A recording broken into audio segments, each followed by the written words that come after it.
What up, brother? Long time no see. Yep. Anything interesting happened over the past couple days? Oh, just the usual. Embarrassed yourself badly, huh? No.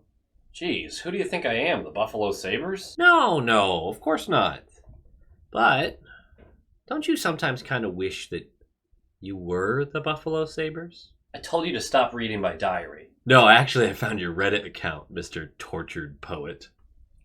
Her music really speaks to me, man. You and every 13-year-old girl on the planet.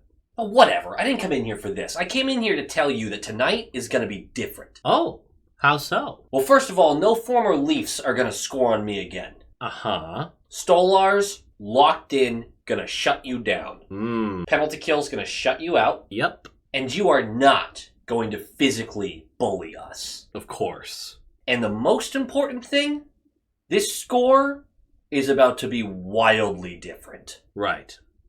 And just hypothetically, what if I told you that not a single thing you just said will come true? I'd believe you. Wow, you are broken. Low quality fans of a high quality Bruins team. That is a dub.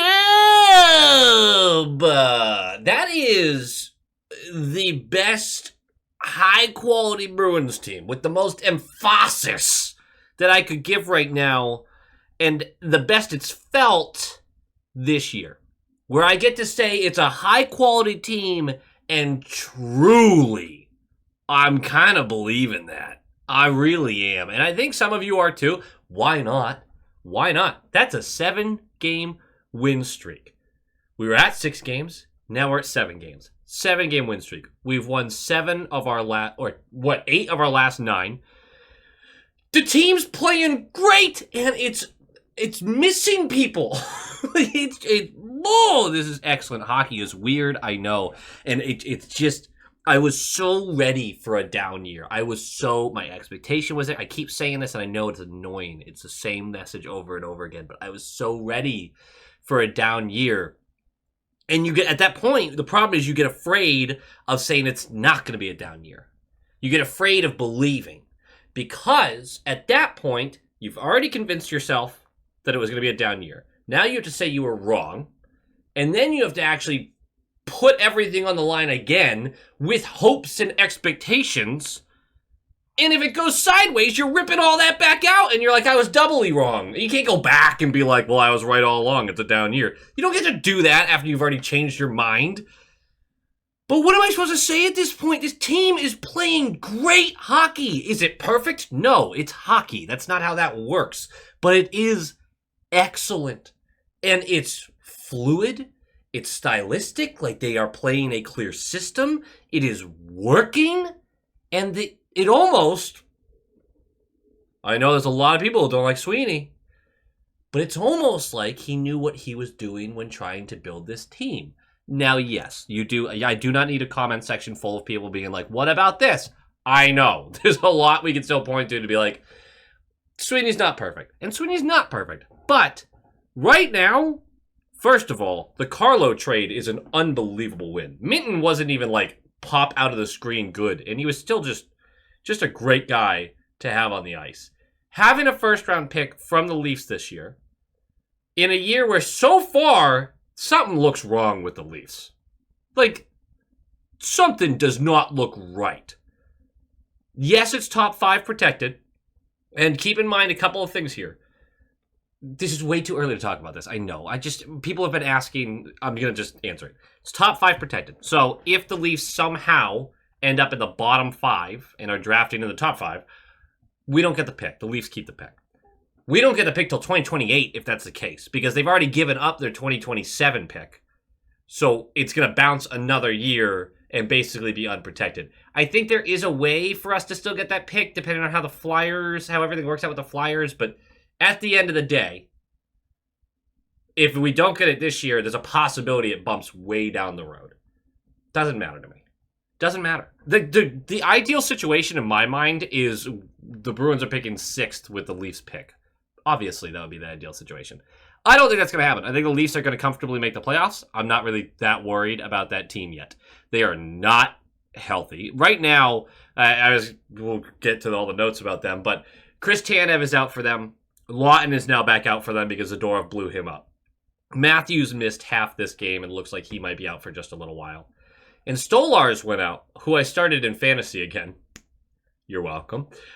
Stolarz went out with an upper body injury. Don't know how much of that is actually a bruised ego and how much of it's a real injury. I am not going to sit here and speculate saying he's faking it, though, because that would be a really shitty thing to do. But he was back on the bench at a certain point. It does look minor, but they did pull him. If he was like, hey, I tweaked something and I'm playing like ass, put Hildeby in, which basically saved this game for the Leafs and made it far more competitive. Again, Stolarz, basically my primary goalie in fantasy. Just tough night for him. Tough night for him. And tough night for the Leafs in general. This is bad. This is a bad situation for him. For them, I just mean in general. And Steve Dangle is going to have another banger of an episode, I'm sure. I'm one of those people who he refers to as psychopaths who only check in once in a while for particularly bad episodes, which are good episodes. Let's talk about the Leafs for a second, but we just did this. We just played them on Saturday. And the only thing that has happened between now and then is they got demolished by the Carolina Hurricanes, who are still shorthanded, by the way. The Leafs somehow got out to a 2-goal lead on them, but managed to blow that and lose in regulation. If you look at the actual underlying numbers, they got just absolutely mollywopped in that game. It's just they managed to put a couple of goals in and go up midway through. So one of those things where it's like, hey, good bounces, maybe we can finish this off. And the Canes just kept coming, man. They just kept coming. So we beat them 5-3 on Saturday night. They are weirdly positioned. I pointed all this out last time, but they're weirdly positioned because their power play is terrible. Their 5-on-5 scoring is top 5 in the league. Their penalty kill is 12th in the league, and somehow their goals allowed per game is second worst in the league. Goaltending is part of that. Their advanced analytics say they are getting exactly the results they deserve, but for the exact opposite reasons, as they are vastly outscoring their projections while vastly allowing more goals than their projections. It's a conundrum. Steve Dangle is struggling with that fact, and I point him out in this one because I did go watch his video after. I actually don't remember. I think I watched both of them, the Canes loss and the Bruins loss. But he said something that I found really odd because he mentioned that he can't do a meltdown every video or else it becomes a shtick and he's just a normal guy. That confused the hell out of me. Dude, that is your shtick. What do you mean? That's like what you're known for. That's your shtick. That was just a really weird comment from him. And hey, you do your thing. I get what he's saying. Because I view myself largely in the same way as I'm just a fan who talks about the team. That's all that should be considered about this, right? I like to bring information. I like to bring opinions, but it's a casual vibe. It hopefully does not dull everything down to mind-numbing simplicity. It's just a fun vibe to hang out and talk hockey.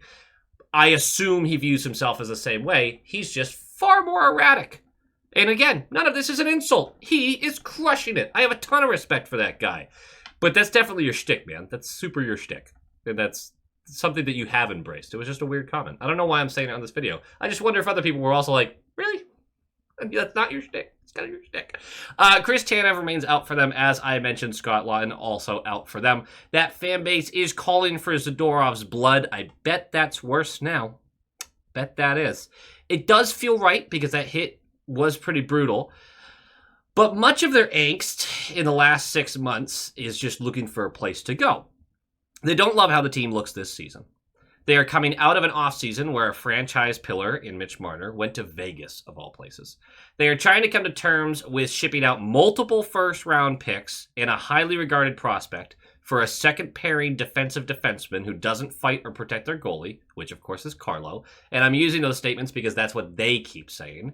And a depth forward in Scott Laughton, who is expected to do more, but just really hasn't been more yet.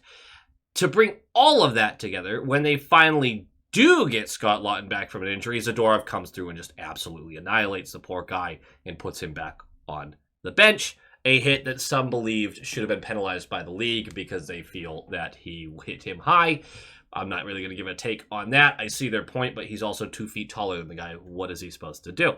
So there's a lot of raw nerves in Toronto right now. So if anyone's coming after you in any of the social medias, probably just shrug and keep it moving. They're going through it, and you got to respect that because as hockey fans, I think we've all had those moments. Maybe not quite like the Leafs or the Sabres, but besides those two. Is it weird? What's your take there? Is it weird that you could basically lump those two teams together and say, like, those are the two fan bases that suffer the most?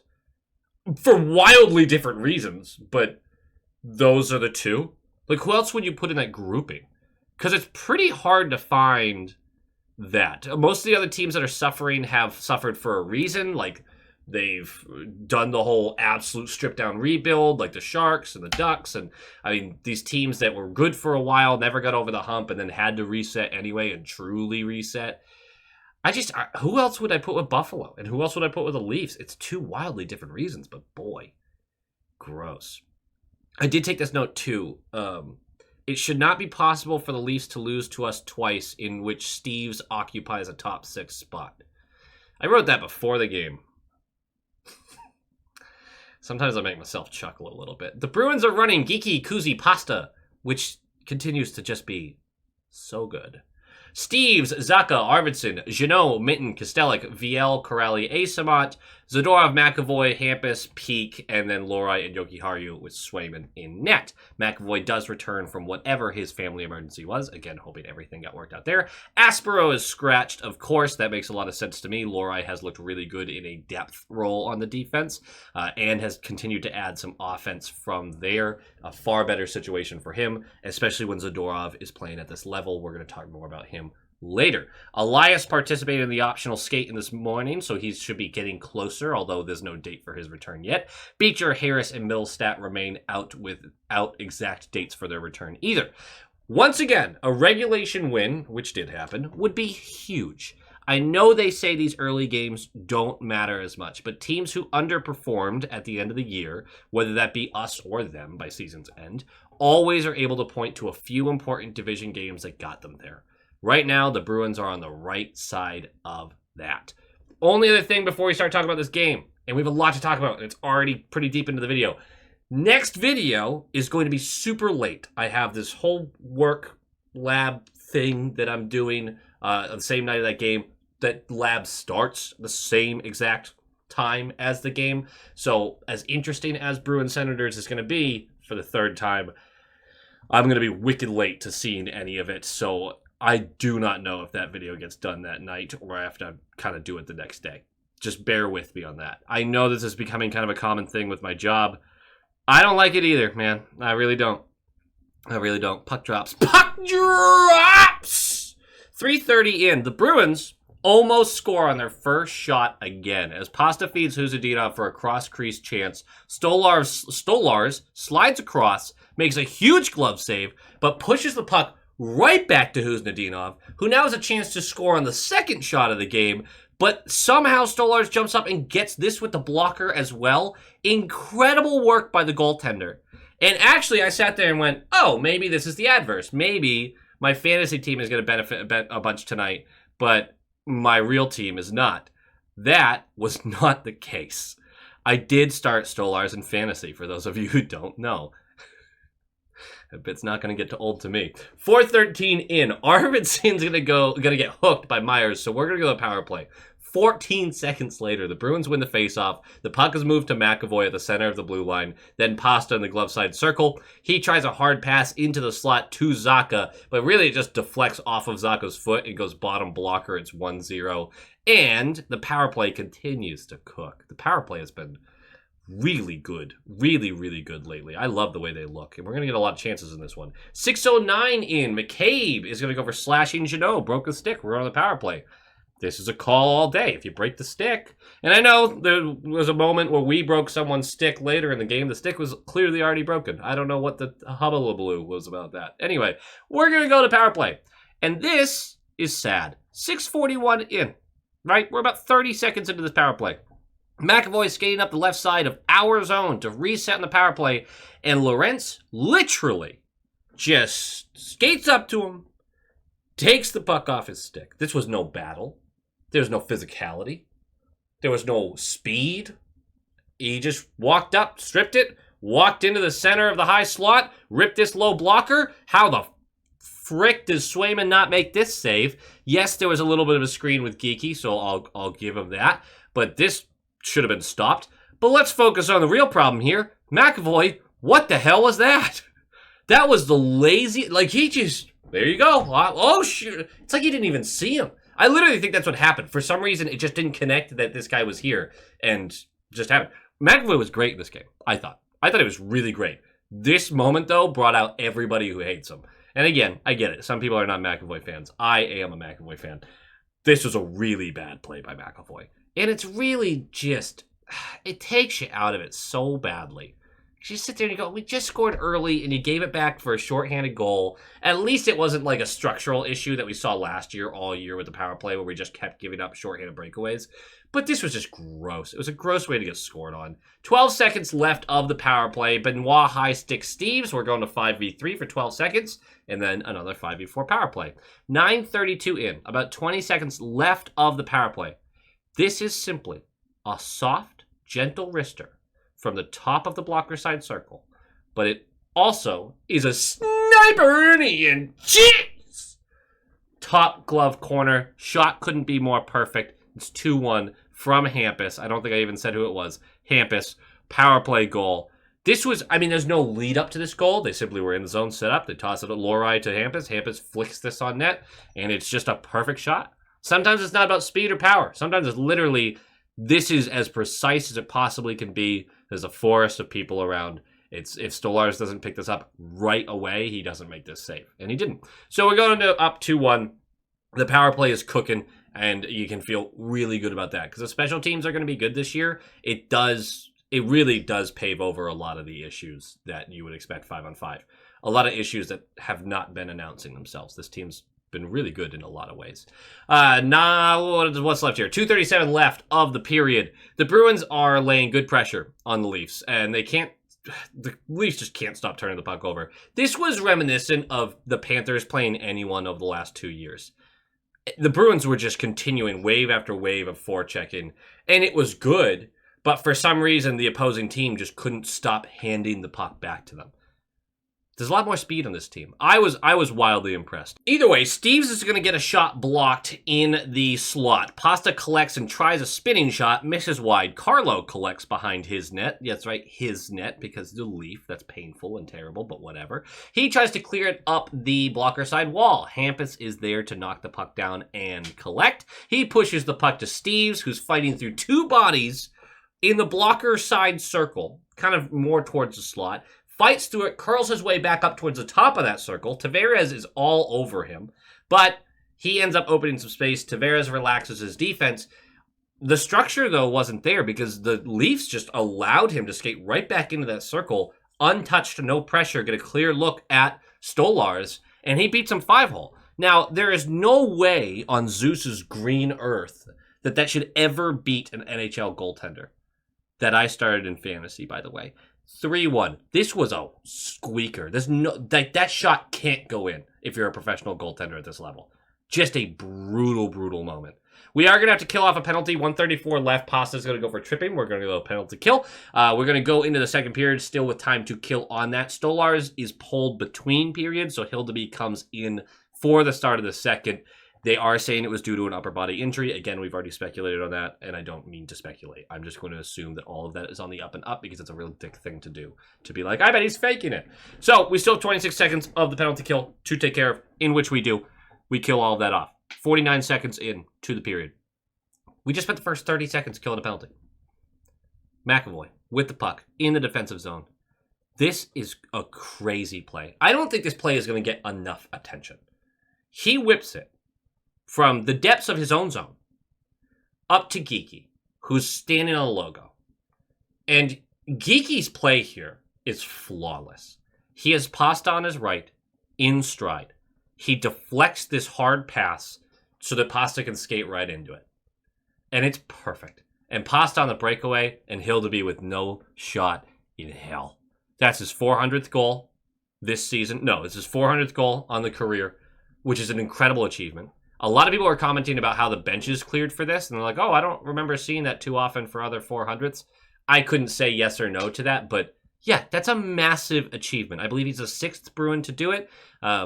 He should be farther up that list by the end of the season, God willing, health, and all that kind of stuff. But filthy move, inside out, gets Hildeby down, wraps it around his pad. It's 4-1. It's 4-1, and the Bruins are cooking. Now, it's 4-1, and there's still 39 minutes left of the game. And for some reason, I got tremendously nervous. I don't know why, but I was like, oh, God, I do not have a good feeling about this game anymore. I really couldn't put my finger on it. And the game did get very messy, but the Bruins, they never tied it, let alone trailed after that. Like, the Bruins are fine. 8:30 in, Zadorov hits Matthews hard, and from behind, sort of. It doesn't seem like Matthews was super prepared for it, but he does jump up, go after Zadorov, gets him with a couple cross-checks, they share some words. Matthews goes back to the bench and eventually goes down the tunnel and does not return due to an upper body injury. About midway through the period, Lorentz accidentally puts his elbow through Swayman's head. It knocks his mask up. As the mask is going up, there is a shot from the top of the slot going 96 miles per hour towards Swayman's face.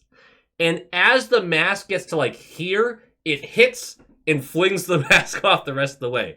Had that come a second later, not even a full second later, that blitzes right into his forehead, knocks him out, clean, guaranteed. That would be a traumatic injury. The luck that this was scary. And it was a great reminder that this game is terrifying at a professional level. It truly is. The speed, the size, the athleticism, all of it. It's a terrifying sport. When people are not hockey people and they watch this on TV, they're like, oh, that's cool, that's crazy, oh my God.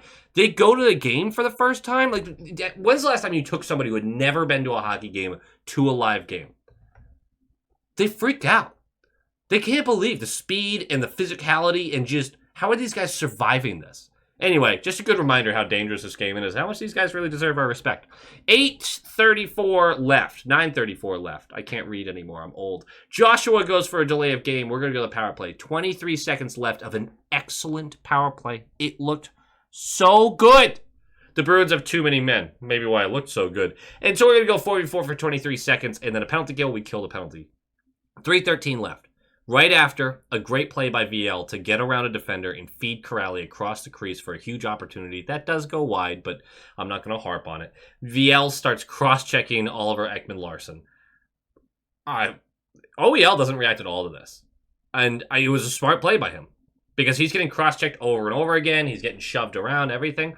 His team's down by 3 goals. He needs a power play here, and they were going to get it. We're going to do the penalty kill.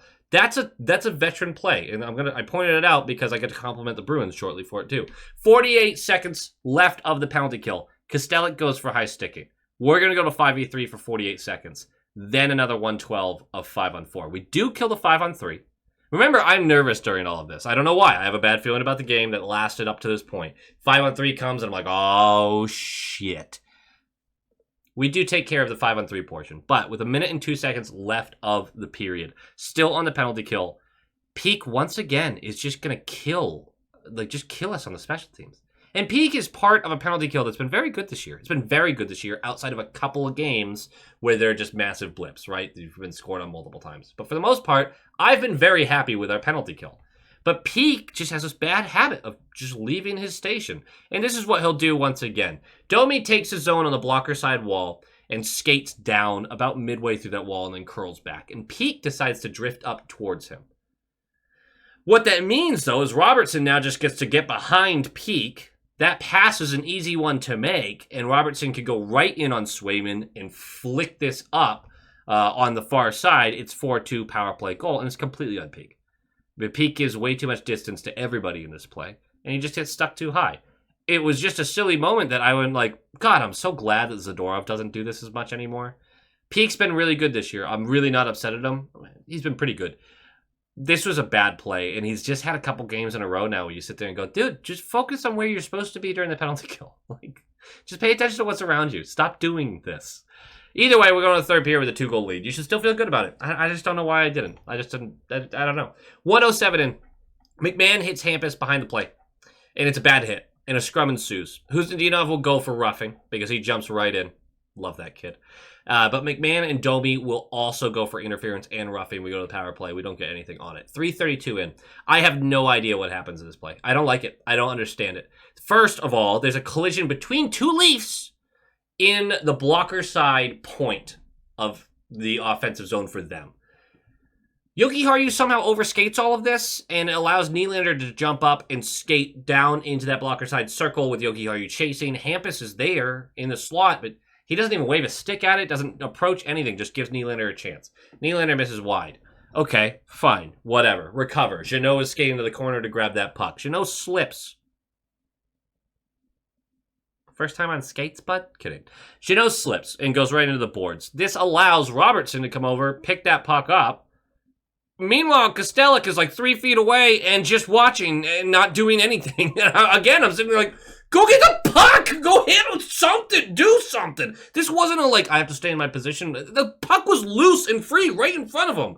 He got caught looking one way, and then when he looked back, he saw the puck, and I think at that point he thought it was too late. But just so weird. And then the puck is moved to OEL, who then skates his way up to the top of the slot. And this is a soft wrister glow blocker. And again, it's just, they called it a sinker on the broadcast. Sure, it's a sinker. Make the save, dude. This was a nothing shot. This was a nothing burger. And it pulls them within one. It's 4-3. OEL, who I started in fantasy. What are we doing? What? The whole play, I'm sitting there like, what did Jokiharju do that? Why did Hampus do that? Oh, Jeannot slipped. Why did Kostelic do that? Swayman! Like, just no one on the ice had a great time during that. So they pull within one. And there's still like 13 minutes left. Or 16 minutes left. Whatever it is. I wasn't feeling good. 12 minutes left of the game. Domi for roughing. This was not a veteran play by him, but a veteran play from Zadorov. Because he goes after Zadorov and tries to fight him. He's cross-checking him. He's shoving him. He throws his gloves off. And throws punches. Meanwhile, Zadorov, gloves on, is just like, no, fine, and then throws him down. They both like tackle each other at a certain point. And the refs, I thought, did a great job with this one. They only called Domi. Dude, you ripped your gloves off and start throwing punches. Zadorov didn't even react. And so Zadorov gets us a power play. Midway through a third period, we're up a goal. It's a great veteran play. And it's not one that I would typically think of Zadorov when I see it being made. Zadorov has matured greatly. Or he's just calmed down. He was on a new team, new system. The team wasn't doing well. There's all sorts of excuses last year. And his play sucked for like 4 or 5 months last year. We've had this conversation. This is not that Zadorov at all. Again, he's part of the game notes. Well, because Domi is a dumbass, 147. It takes 147 into the power play. Pasta is going to score from a sharp angle below the blocker side circle. There's not a lot to talk about here. It's more so a tremendous job by the power play unit in general to keep the puck in the offensive zone. Multiple attempts, multiple retrievals, multiple fights through bodies, board battles. They kept the play alive. Eventually, what's going to happen is Jeannot will collect the puck. I believe he's glove side, and he's in the corner. He's going to feed this up to Kostelic, who's got bodies on him, but he's fighting through them. And Kostelic has great vision, whips a hard pass to the bottom of the blocker side circle where Pasta collects and then fires us in from a sharp angle. It's 5-3, another power play goal. That will be your final score. There will be some ruckus after that. About 7.5 minutes left. Blay goes for McAvoy. Clear leg on leg. Blatantly dangerous play. Zadorov takes exception and jumps all over him. The whistle goes. McAvoy starts pummeling Roy after that because he's got to get somebody. So McAvoy also submarines him too before he starts pummeling him. It's just a mess of aggression. And it's what we expect from these rivals. But Zadorov and Blay will go for roughing, and kneeing, Zora for roughing Blay for kneeing, and it's going to go 4v4 for 2 minutes, and then there is going to be a penalty. We have to kill Kostelic. He goes for a bad cross-checking late in the game, up by 2. Don't take that call, or take that penalty. But either way, they kill that off. They never hit the empty net. They're trying to feed Pasta too much. During the regular season, absolutely. Get him his hat trick. I'm fine with that. If this was a playoff game, I'd be livid. Like, don't screw around like that. Just put the puck in the net. But the game notes. I really basically have 2 game notes. One of them positive, one of them negative. Swayman was not a disaster, but he has got to be better than this. You are a franchise goaltender. You cannot let in a softie every other game, and you certainly can't let in 2 softies in one game against basically our biggest rival. This was not a great game from him. He did finish the game very well. He shut the door the way you need him to. I just didn't like how he opened the door earlier in the game. We know that Swayman lets in softies blocker side. Low blocker side, he lets in softies all the time. It just happens. And it's something that he truly needs to address. He's a franchise goaltender. I want to hold him to a high standard. I don't think he's meeting that standard in a few of his starts. I'm not asking for perfection. I'm not asking him to win us these games every night. But his offense and defense did a ton for him in this game. And I felt like they had to work harder than they should have, considering what he was doing. So just a little jab at Swayman there. Didn't love it. The other thing. I believe I genuinely should just make a Zadorov apology video. It is absolutely time to admit that I was wrong about that contract, that signing. He's been awesome. He's been fantastic. Like, to the point where he's become a pillar of this team right now. Super effective in a top pairing role. He has been very responsible defensively, utilizing his skating abilities well, affecting the game along the boards with his physicality. He's been a wonderful player to watch and an even better player to root for. The guy says all the right things off the ice. He's doing all the right things on the ice. Yes, there's going to be moments, I'm sure, where I'm like, Zadorov, boneheaded move. What are you doing? He has been so unbelievably better than I could have ever expected. And he is making me adjust the way I think about free agency signings, but particularly the way I think about defensive free agency signings and how much time I'm willing to give to really find out what this player can be.